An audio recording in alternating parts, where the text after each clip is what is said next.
Hey everyone, welcome to WIF Speaker Series, where we talk with creatives and industry experts about the topics that are going to boost your understanding, advance your career, and transform our media landscape. We hope. Today we're going to be talking about film distribution, and I am so grateful to the woman joining me to break down the nitty-gritty about what we as filmmakers really need to know if we want to get our films out into the world.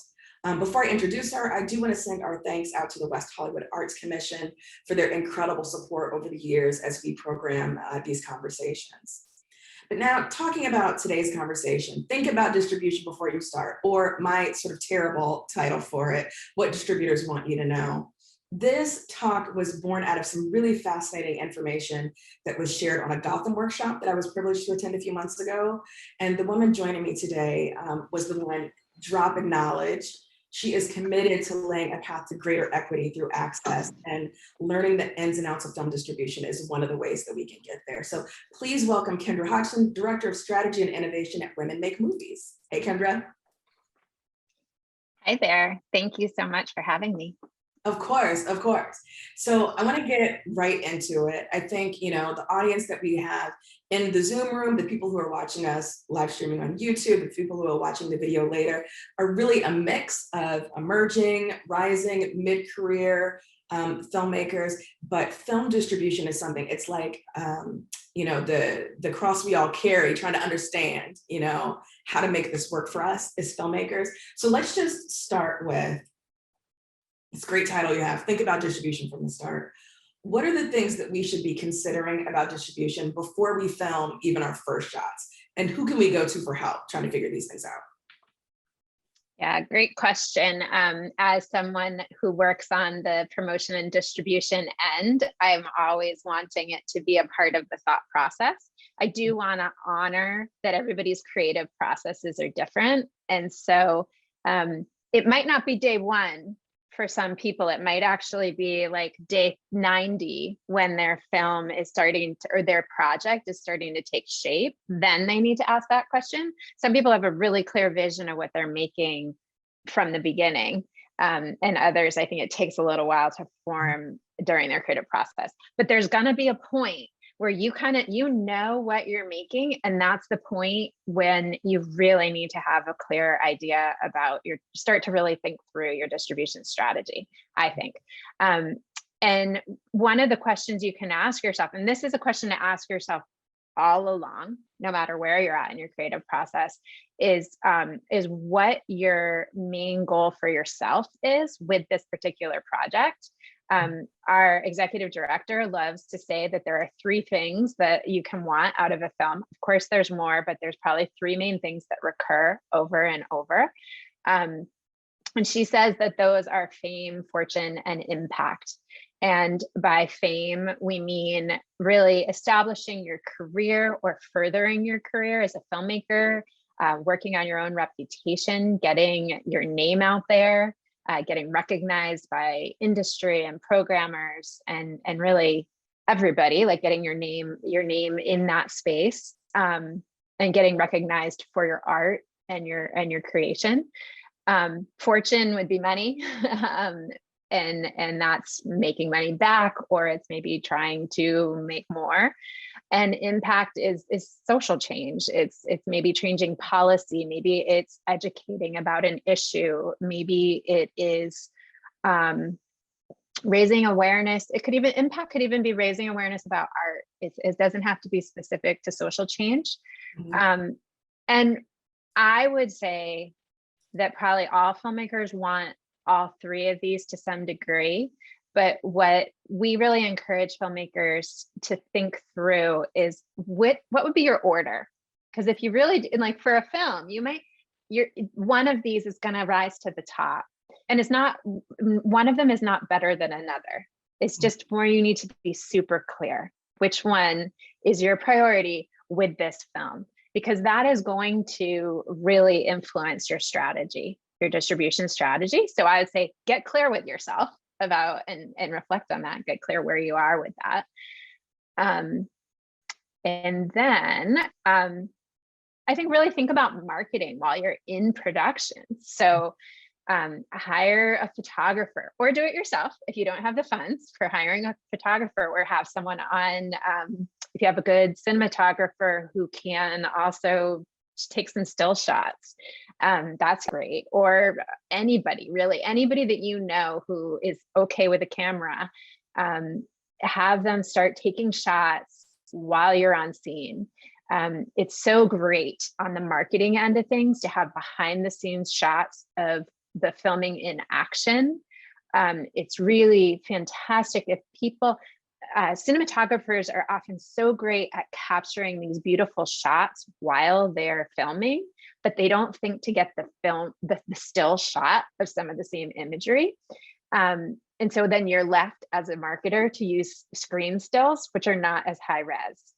So thinking about this, the stills is so fantastic. Like, is this something that it's a really beautiful shot? Like you're out, maybe you're filming something and there's a beautiful sunset and there's like great landscape, like get some stills of that. And, or maybe it's something like you're filming someone who's just got such an expressive face. And can you get some shots of that individual that are still shots that are going to really be in high resolution that can be used for artwork later? Or something that's really iconic, because that's what we're going to be looking for later. When we market the film, we're going to be looking for that shot that captures the story, whether it's a narrative or whether it's a doc, something that captures the story that's going to bring in an audience.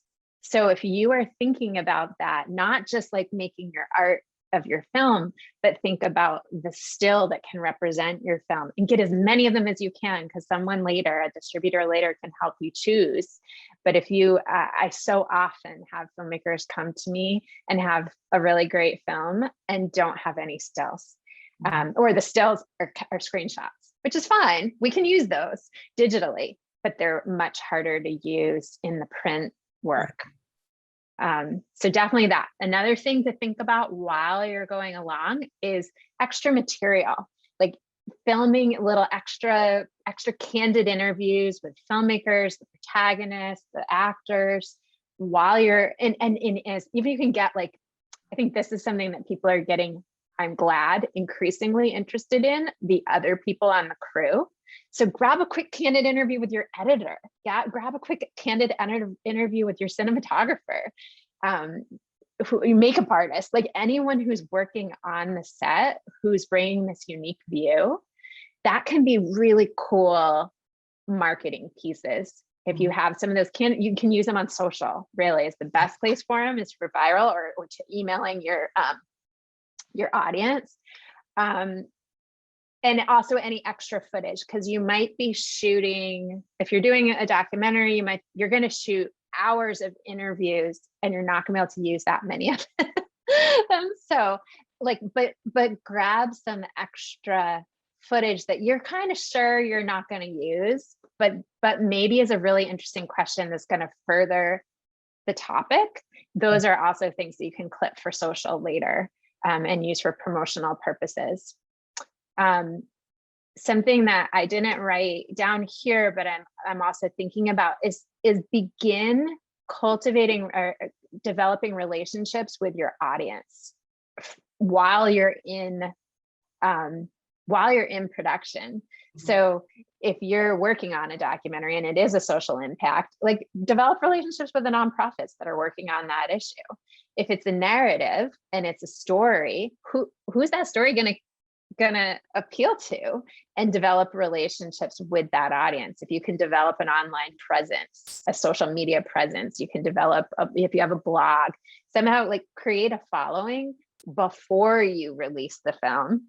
And you can use some of this material I'm talking about here to tease your audience while you're in production. So if you do a behind the scenes shot, or you do a behind the scenes interview, you can share those things on social and start promoting while you're along the way. Obviously, some of you want to hold your film much closer to the chest, or to your just closer in, and you don't want to release what it's about yet, but you can maybe give little teasers that get people interested in before you tell your story.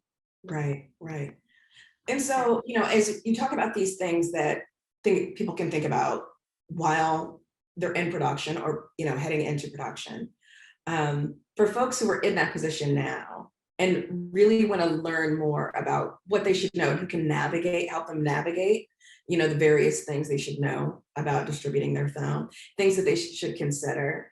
Ideas like this, for instance, who are the best people for filmmakers to turn to answer these kind of questions? Yeah, that's a great question that I didn't answer. So I would really take advantage of some of the labs that you can participate in.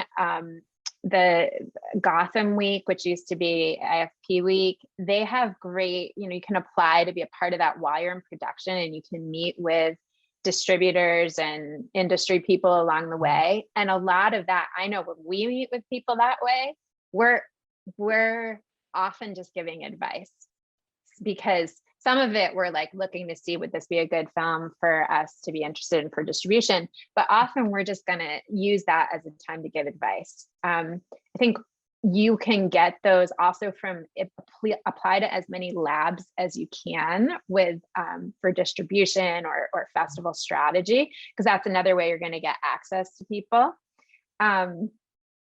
There are some people who will we don't right now offer distribution consults for filmmakers who aren't with us. We just don't have the capacity. I would love it if we could. But there are others like look for distribution consultants. I think it's totally worth it. Definitely network and talk to other filmmakers who you really like the look of their film and you feel like it's similar to yours and it's had good success. Mm-hmm. Filmmakers are really, I find them to be quite generous. And yeah, I think if you reach out and do come to events like yours, like network with Women in Film and other groups like Women in Film, where you can go to the networking events, you can talk to other people, you can ask for feedback. And then you can maybe meet distributors who will give you advice on the fly. Mm-hmm. I know when I go to events like that, if I meet someone, I'm totally giving advice without it being a consult, just because that's how we interact. That is a wonderful way for me to remind people that Kendra will be taking questions at the end of her presentation. So if you have questions for her, please use the Q&A button at the bottom of your Zoom screen. You don't have to wait until the end of her presentation to post those questions. If something occurs to you, go ahead and post it. We won't make you jump on camera to ask your question. I'll just read them out. So you can be shy and still get your question answered. You can also post them in the chat, but it might be a bit harder for me to see them there. Okay.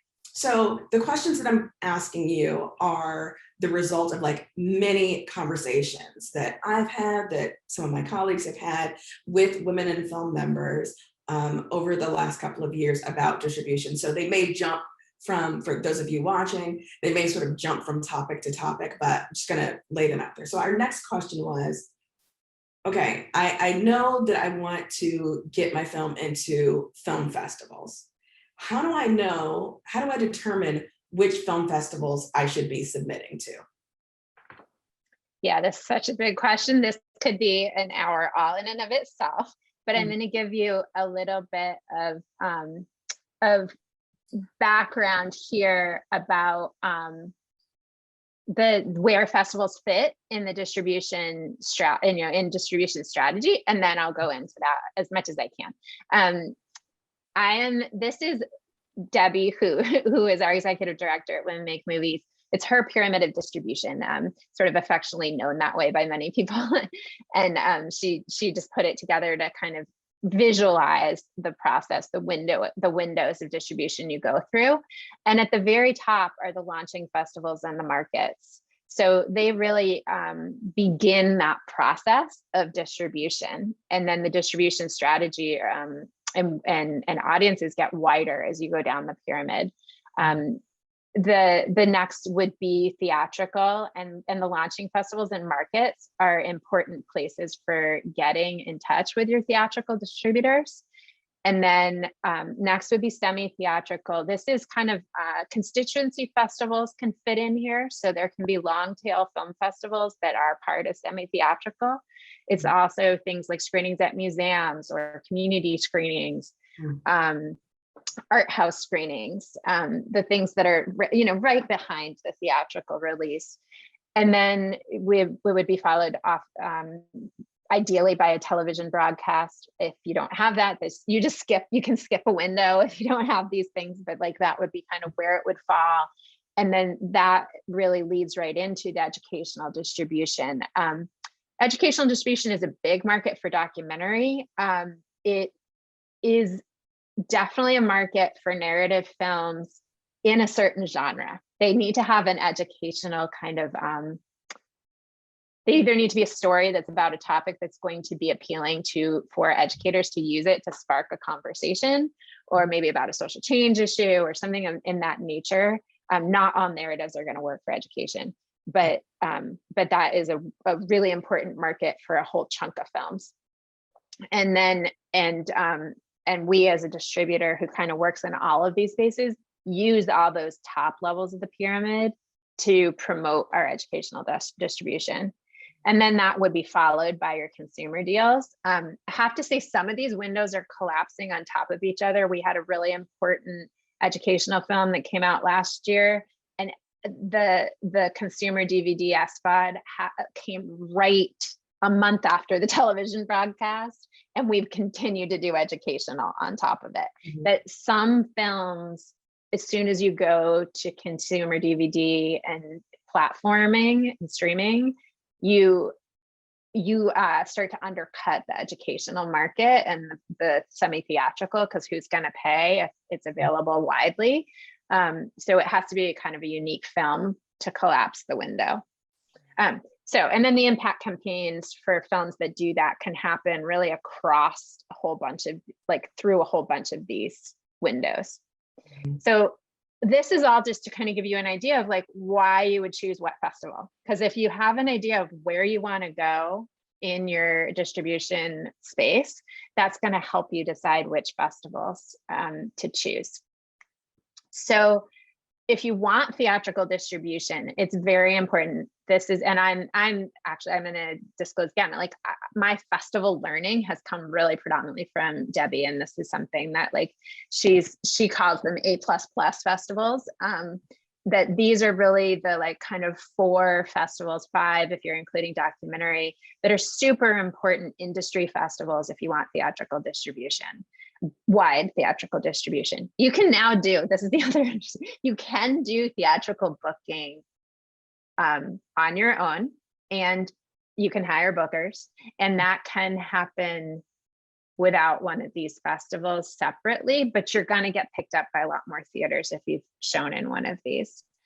Real quick to ask, is this what happens with like faith-based films, which are not appearing at these big name festivals, but then you see like these theater booking tours that they go on? Is that what's going on there? Okay. Yeah, and they might, those are interesting because those will probably have a real certain constituency market. Mm-hmm. So they're going to be being booked in theaters where that's a really big audience. Right. So you can do that again for any market, depending on like what your market is and who you're trying to reach. Like we've had that happen with some films that are super important for the Latinx market.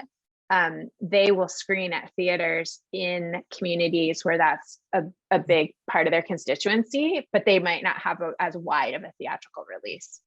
And of course, there's quite a wide network with the faith-based films.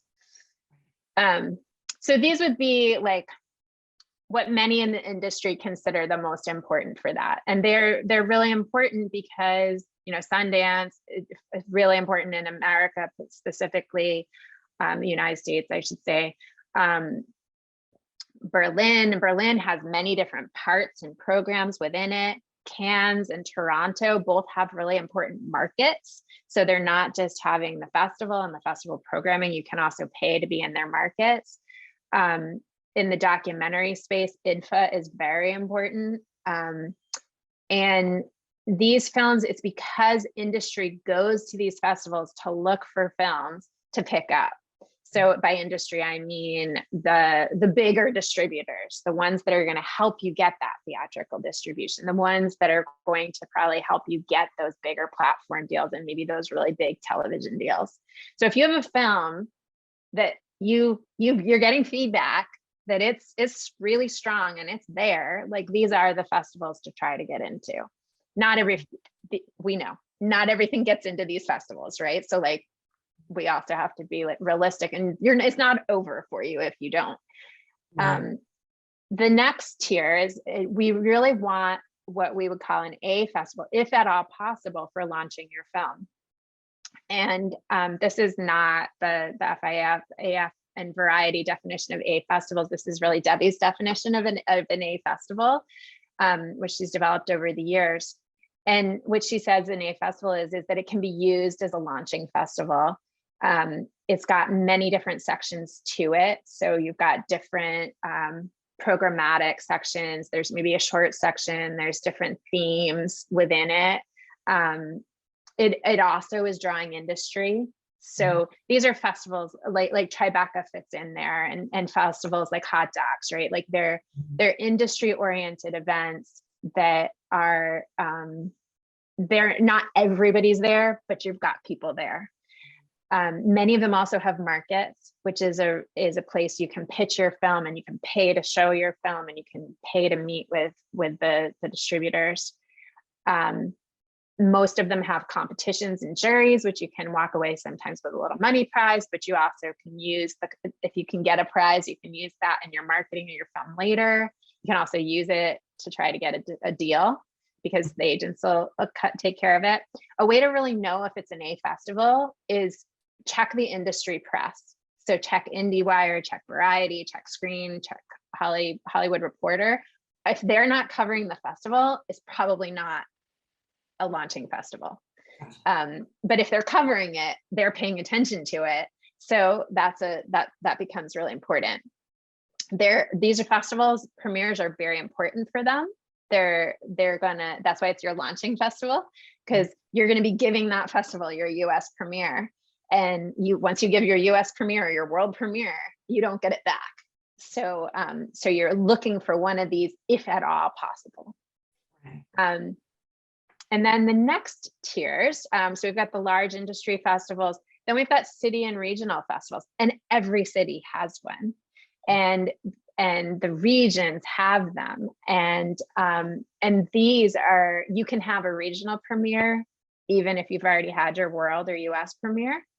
So these, you want to go into those after the industry fests. You can't go there and then backwards.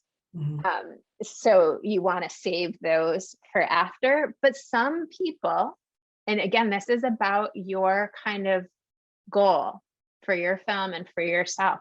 Some people do premiere at a regional fest because it's their local festival. They have a close relationship with it, and it is the right place to launch their film. It will have a different life, but it can be a really like strategic reason. The longer tail are the constituency festivals. These are like women's festivals, human rights festivals, Latinx festival. There's a whole like bunch of Latino festivals, and then, but even in the narrative space, right? Like you're gonna have your horror film festivals. Right. You're gonna have the ones that experimental. So there's shorts festivals.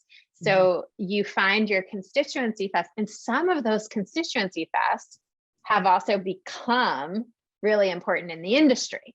So some of them could be used for launching if it is a perfect fit for your film.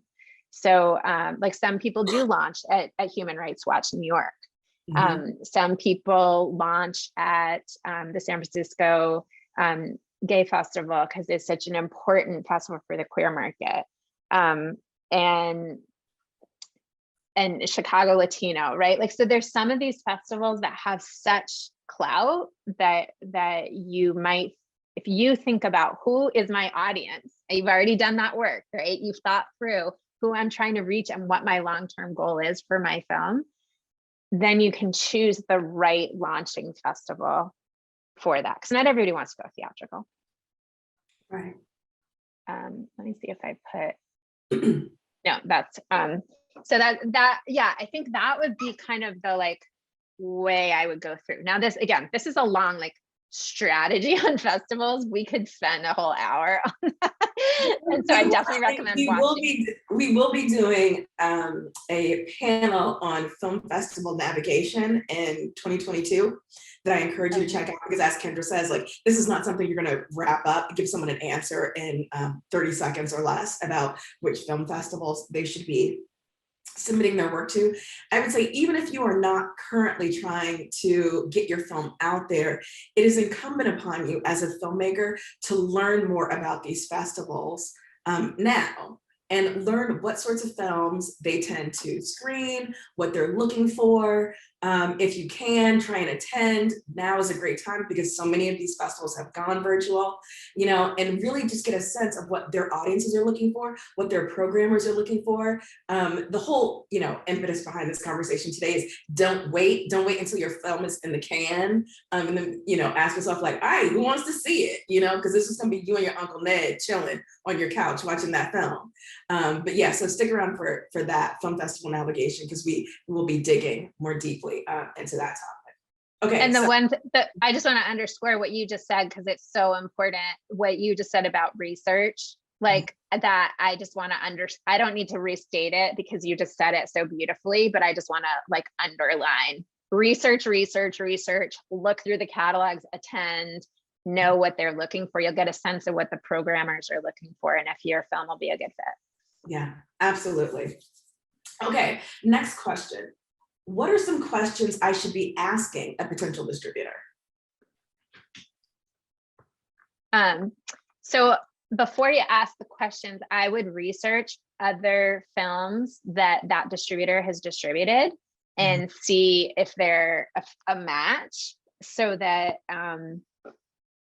yeah, I just think that, again, research before even you get to the point of asking them questions.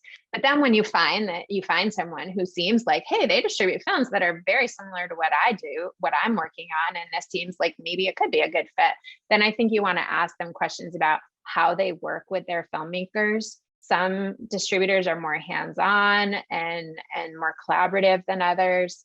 How do you want to work? Do you want them to just pick up your film and take care of it, and then you kind of go back to making other films? Lots of filmmakers do, or do you want to be really involved? And so you need to know what you want, so that when you ask the question, you can see if it matches what you're looking for. I would ask a distributor what their goals are as a distributor, so that then, again, you can kind of think, like, does that match what my goal is?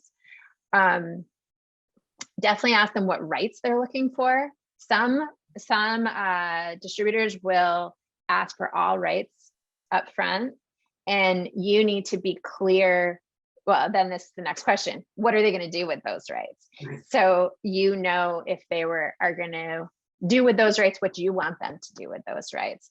And specifically for documentaries, but again, depending on what your narrative is, this could apply. If the distributor is taking educational or semi-theatrical or non-theatrical rights, really ask them how they're going to be marketing or pitching to that audience and how they work with that audience.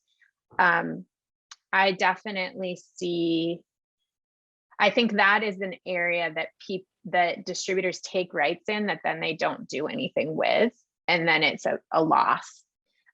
So I think, and again, it depends on the distributor. There's many distributors who do lots of great stuff in that space, but just make sure that you're talking to a distributor who has experience working in those spaces, if that is an audience that you really want, a market and an audience, a method of distribution you want to make sure happens. I would get clear with yourself before you talk to them what success looks like for you, and then find out what that distributor is going to help you to do, what they're going to do to help you achieve your success. So again, you can figure out, is this a good fit? Is this a good match? These are questions I ask people when I'm looking at a film for distribution. I ask them, what does success look like for you? What are your goals? What are you trying? So that then I can see, because if we feel like we're not a good match, we're actually going to tell you that. But not all distributors do tell you that. So I think you doing the work and bringing it to them is really impressive.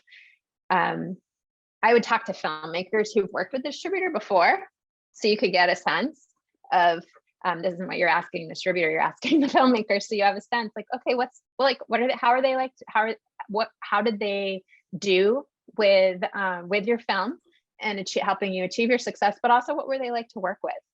And everybody's different. So like some filmmakers work really well for one personality and one kind of filmmaker and not for another.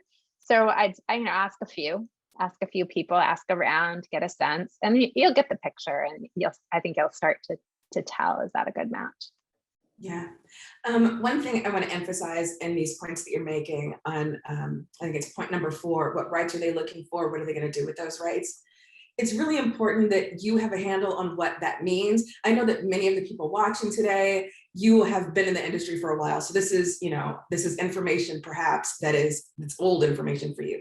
But for those of you who are rising or emerging filmmakers and aren't quite sure what it means for someone to have worldwide rights or semi-theatrical rights, non-theatrical rights, if you're the producer or if you're the writer, director, you all need to get on the same page as to what these things mean. And there are people out there who can help you understand exactly what you'd be giving up, what you'd be getting in return.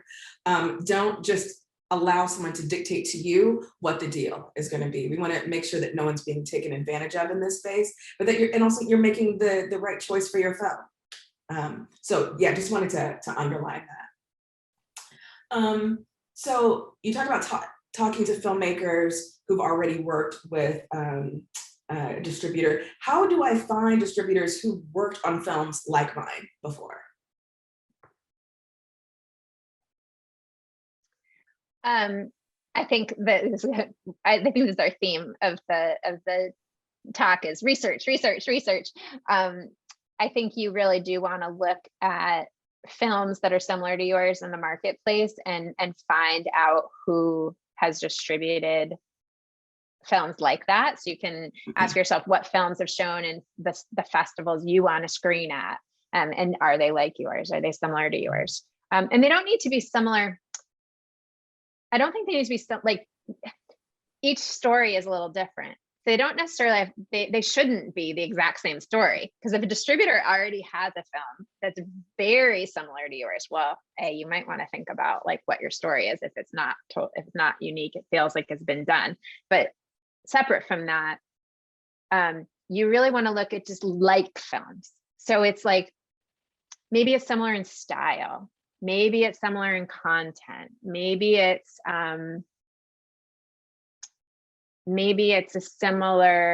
it's working on a similar issue, but it's not the same telling.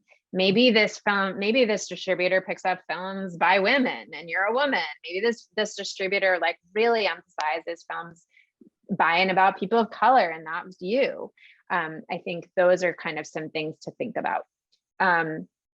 What films are on the platforms that you want to be on, and how similar to yours, so that you're being in the right ballpark. Films that have been broadcast on television channels you want to be in, or if you want to have an impact campaign, what films have had impact campaigns that are similar to what you want, and then you find out who's their distributor and you contact them.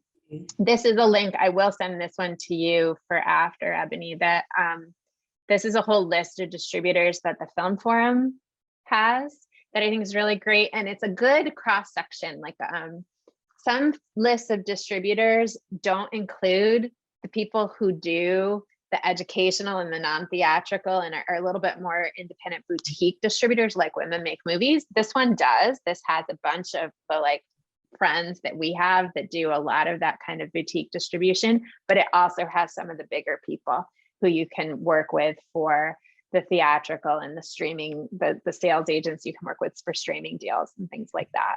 So I would look through this list again, research it, study it, kind of see what else they have. Is it similar to yours? So that would be and also going to the events. Like we said before, go to the markets, go to the festivals, who's out there, read the industry news. I think we skipped a slide. What are some common pitfalls that I should avoid when seeking distribution? So this goes back to, again, if you are a a documentary filmmaker, or you have a narrative that seems like it could fit for educational, I'd be really careful not to give away your educational and your semi-theatrical rights to a distributor that won't actually do much with them and have those markets remain unexploited. I think that can happen really easily, or worldwide rates. Be careful on the worldwide with someone who doesn't have a plan for them. What we do is we do exclusive non-North American rights, but we have something that we like do with international that allows us to fulfill incoming requests and to like pursue deals on a non-exclusive basis. But if someone gets an agent internationally, they can come to us and say, hey, I just got an agent. Can you stop filling those requests now? And I think that's probably unique. But I don't see a lot of distributors doing it quite like we do. But looking for, if it's a distributor who does not have the capacity to market outside of North America, or vice versa, if they're an international sales agent and they don't have the capacity to market in North America, making sure that you're not giving those rights away exclusively without a plan. I think sometimes another pitfall could be signing a contract before you're clear on your own goals. Getting clear on your goals and making sure it's a good match, because you might get excited because you got an offer, but you haven't done your research yet and you haven't gotten clear on what you want. And then maybe you sign something and then you realize you want something different. So I would do that. Not enough research before signing, same thing. And then also another pitfall is really kind of reading between the lines. Like, just because a distributor promises you a lot doesn't mean that they can or will carry through. And so it's something that we try really to be super honest and actually say, we don't think we can do that. But I definitely have heard other distributors that will tell you they can do it. And I'm like, can they though? Like, do they have that capacity? So I think you'll have to trust your gut, whether you trust someone or not. But I think the more someone, if a distributor is like promising you the moon and not telling you they can't do anything, I would be a little bit skeptical and I would really research them. I tend to trust people when they're like, you know what, I can't do that. That makes me feel a little bit more comfortable. Yeah.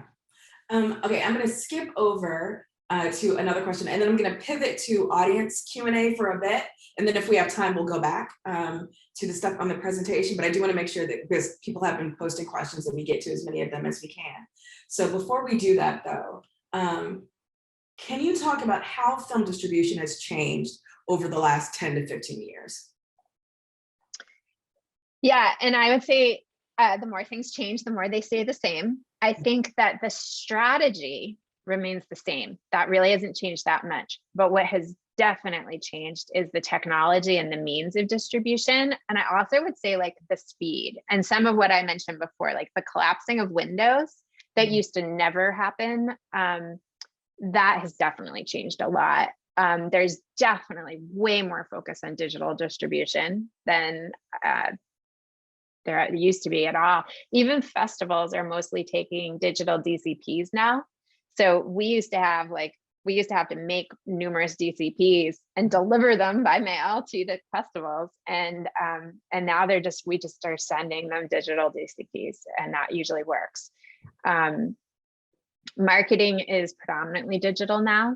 And so that really changed. It used to be a lot of mailings. It used to be a lot of postcards and brochures. And it's not that the postcards and brochures are gone, but a lot of it is happening digitally. So you have to be really kind of innovative and using creative tech tools and techniques.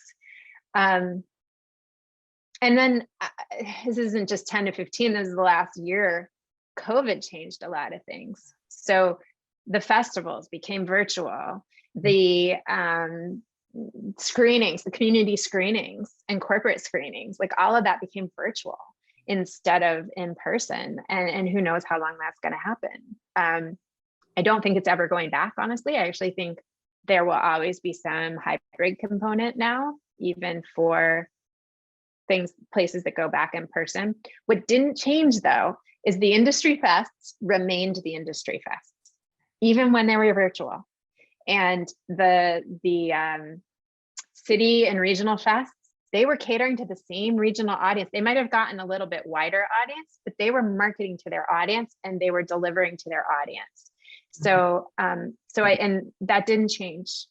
And even though we're distributing via streaming and digital site licensing educators more than we ever used to, it's still the same. It's just we're selling streaming subscriptions or digital site licenses instead of DVDs.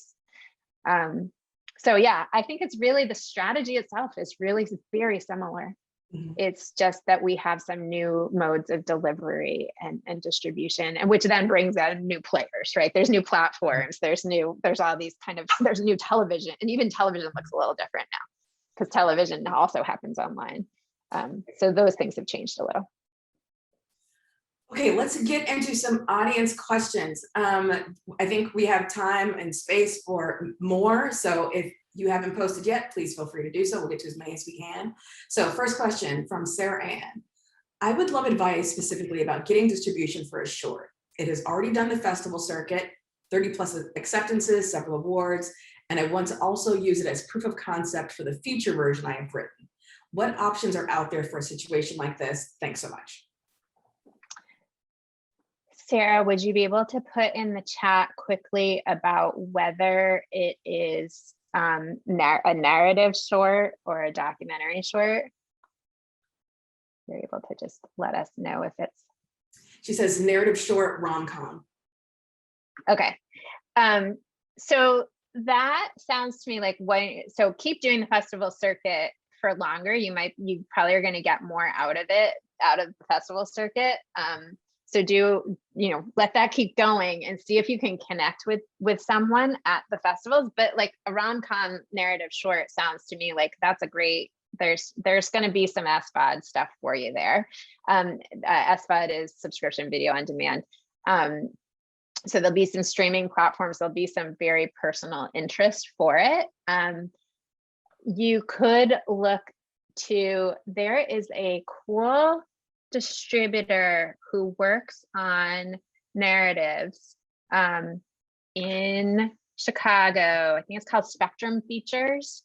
I would check them out too, because they can help they actually are kind of successful with getting some narratives and shorts into some educational spaces in like kind of creative, unique ways. So you could check them out. And then yeah, I think that is shorts and that kind of a short is going to be hard for a TV deal. So I would really you're probably going to go fairly quickly to consumer, and you might go an aggregator route, which is someone who can help you pay to get it on the platforms like Amazon Prime or Google Play. Getting it on iTunes, something like that. So if you can get a distributor to help you with some of those costs, that's better than you having to pay an aggregator, but that would be another route, especially if you're getting some really good festivals, that's going to support you in some of that.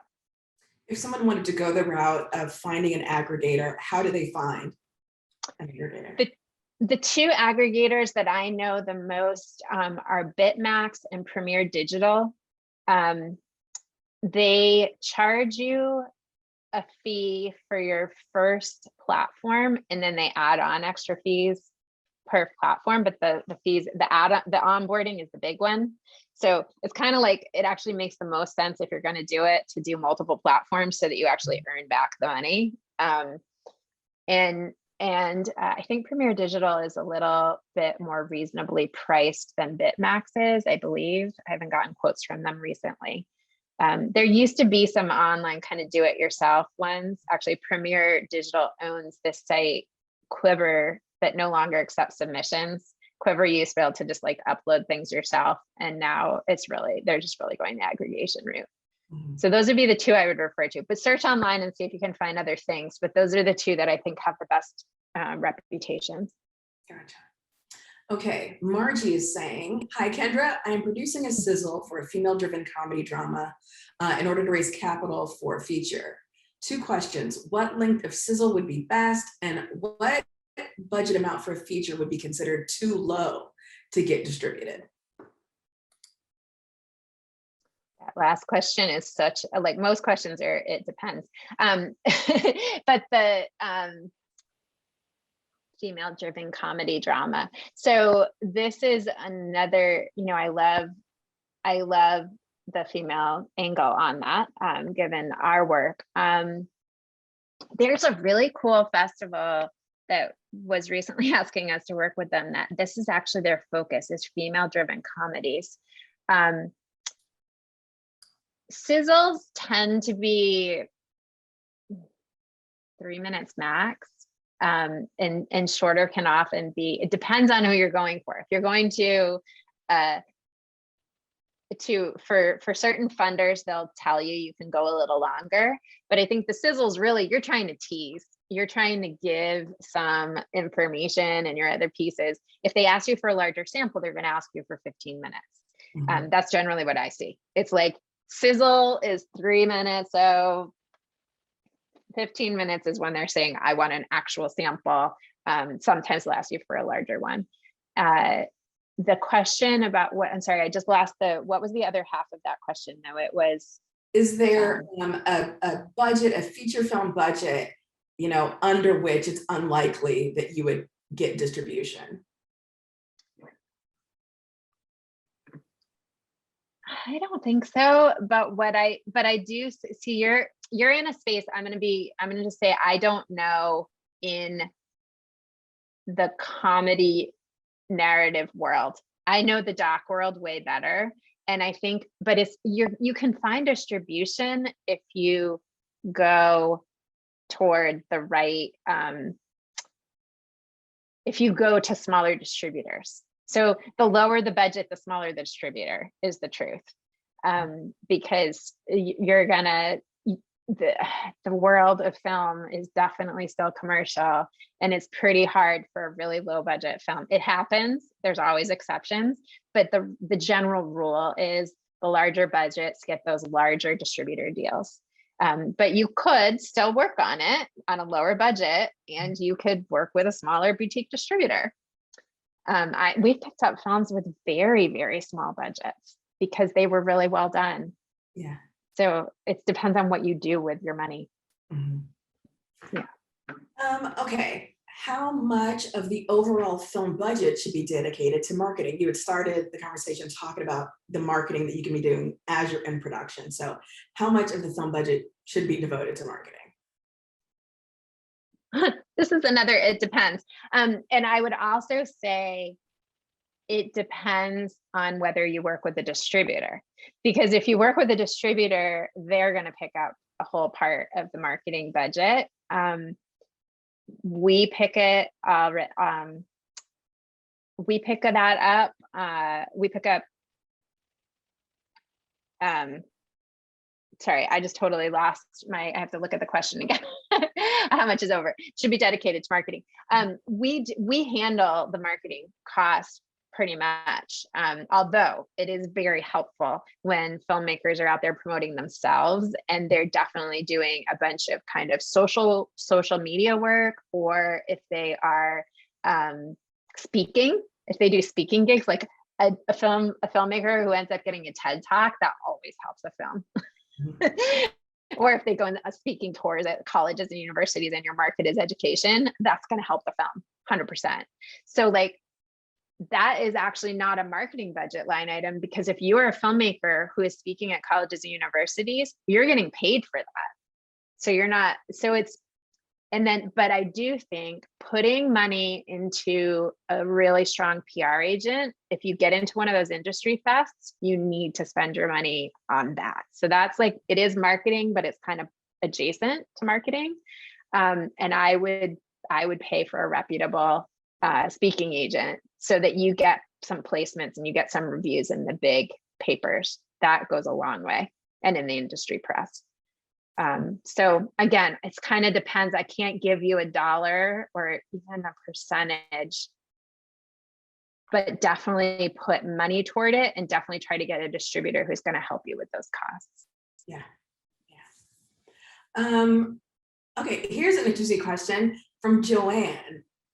Are documentaries that are funny attractive to distributors? I would say, as someone who watches a lot of documentaries, absolutely. I mean, absolutely. Like, these are ones that I often seek out. They do not have to be kind of like dour, somber, purely like, sermonizing kind of like reputation that documentaries often have. But yeah, I would love to hear because the documentary field so well. Kendra, what you think about that? Yeah, I mean, I love a funny or an inspiring documentary. Absolutely. I think, again, this is about match with your distributor and what it is that they're trying to achieve. So our goal as a distributor, we distribute documentaries that are by and about women. And we're trying to kind of raise the feminist consciousness in the culture. So I could absolutely see a super funny documentary that did that in it. And I think humor it's such a great tool. So if it does it really well and effectively, then I would absolutely be interested in it. If it was doing it just purely for the sake of humor, but it didn't seem like it was kind of doing any of those other things that are our goals, then I probably wouldn't be interested in it for our catalog. It wouldn't be a good fit. It wouldn't make sense for our audience. But there's other distributors who that would be work that they do.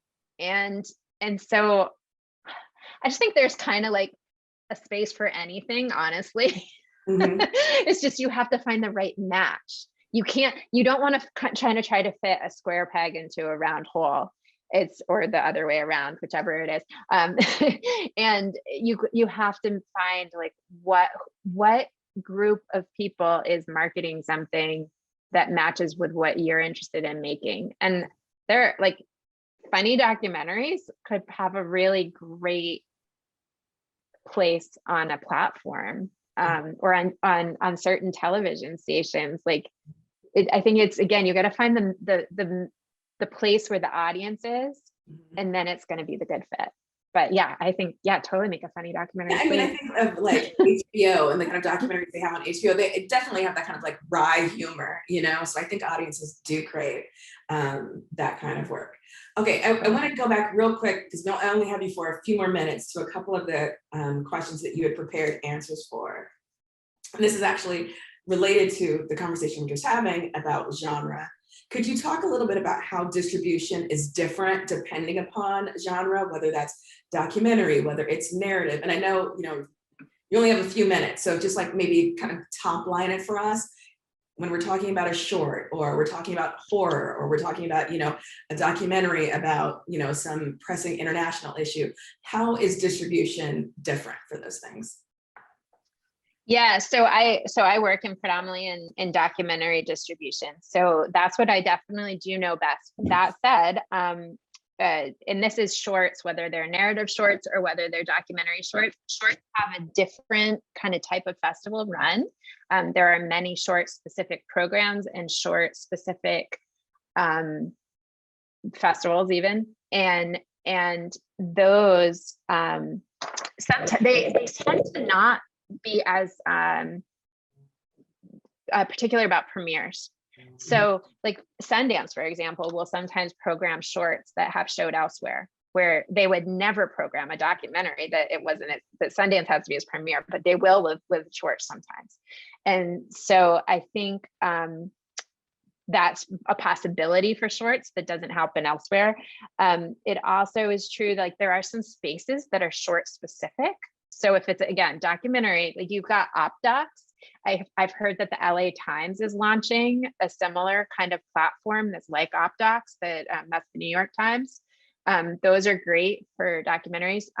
Topic is a great place for they will pick up lots of shorts.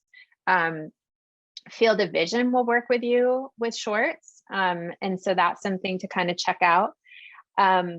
Another thing you also have to get creative with shorts is, as a distributor, if we have a short that we're pitching to festivals, we try to always pair it with either a feature or some other shorts, because it makes it easier for the programmers to program it. So if it doesn't have a short section, if you bring it to them already kind of prepackaged, you're going to have a little bit better, more success. They might not take your package, but you're at least already doing some of the work for them, and that might give it a better chance. And for narratives, I think the theatrical and the platform deals are probably a little bit more important, because your audience is probably going to be more of the consumer audience, long tail. So you need to develop it a little earlier at the front end. Not every narrative is going to have a theatrical run. You are going to maybe go pretty quickly to consumer, faster than some of these other films will. But this is something I want to say about narrative. Narrative films often ignore or don't think through impact campaigns. Documentary films are really interested in an impact campaign. And just like very briefly, impact campaign is about changing something in the culture, whether it's policy, legislation, it might be trying to raise awareness about a social cause. So there are some really awesome stories that are social cause, that is their topic, that is what they're working, that's their theme, that are so perfect for an impact campaign. They could really work along. You can contact nonprofits and work alongside nonprofits that this is going to raise awareness about the issue they're working on. Because the biggest importance with an impact campaign is storytelling. Right. And documentaries, as amazing as they are about telling the real story, I love documentaries. Narratives, a really well done narrative, that's its gold, is its storytelling. Yeah. So yeah, so don't ignore that as a market for yourself. That's so wonderful. I'm so glad you brought that up, because I think about the film Invisible Man with Elizabeth Moss, and you know, the way that there was a message out in the promotion of that film about domestic violence, about, you know, intimate partner abuse. And yeah, you don't think about that as being, you know, an impact campaign, but that's precisely what it is. Exactly. So I think that's something that sometimes narrative filmmakers overlook. And I would say, just like, don't ignore that, because, and then also that, then if you have an impact campaign and you have that type of film, you actually probably have an educational market too. So just kind of being aware of that as a narrative filmmaker, that even though maybe going direct, you're gonna care more about, not care more about, but you're gonna need the consumer audience more, because it's entertainment media, versus a documentary will appeal to individuals, but like most of us, when we're at the end of our day, we don't sit down, unless you're real like dedicated, you don't sit down and watch a really heavy documentary at 8 o'clock at night. You turn on Netflix and watch a like silly show, right? So the narratives need to capture that space more, versus the documentaries really need to capture the space where like we kind of have to get a captive audience through theater, through like semi-theatrical, and through impact campaigns, and through educational. Unfortunately, we are now out of time. Kendra, if you wouldn't mind sharing your presentation, we can just, you know, PDF it for the people so that they can take a look at all of this incredible information that you put together for us. Those folks who weren't able to get your questions answered, I apologize that we ran out of time. They were great questions. Some of them I know you can find, you know, at least surface answers on Google, but we will be having more questions about, like, you know, the ins and outs, the minutia of actually the business of the business. So please stay tuned for more conversations like this one. Kendra, this is absolutely fantastic. I'm patting myself on the back for asking you to come have this conversation with us, because I knew you were going to rock it, and you did. This is wonderful. Thank you so much for being here. Thank you to all the people who tuned in, who are with us here in the Zoom room, those of you who are watching us on YouTube, those of us who are watching, you know, the recording later. We are so committed to really, you know, pulling back the curtains and, you know, letting people learn what they can about this industry, because that's really what's going to transform, the demographics of this business that we all love. So Kendra, again, thank you. I hope to see you again soon. And I hope to see all of you in the audience again soon for our next Women in Film event. Thanks, everybody.